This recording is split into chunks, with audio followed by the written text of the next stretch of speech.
যদি 4√x³ equal 2 হয় তাহলে x⁴/2 ইকুয়াল হট এই মানটা আমাদের কি করতে বলছে, নির্ণয় করতে বলেছে।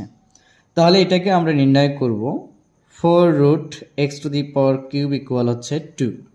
তাহলে এটাকে যখন আমরা কি করব, ক্যালকুলেশন করি, তাহলে এখান থেকে আমাদের যে মানটা পাওয়া যায়, এটা রুট মানে হচ্ছে 1 আসে, x⁴/4 ইকুয়াল কি আসে, আমাদের 2 আসে। এই মানটা আমরা কি করি, পাওয়া যায়।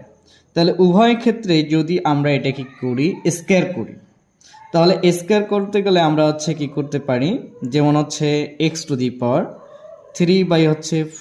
এর উপর হচ্ছে কি আমাদের স্কয়ার ইকুয়াল 2 এর উপর স্কয়ার।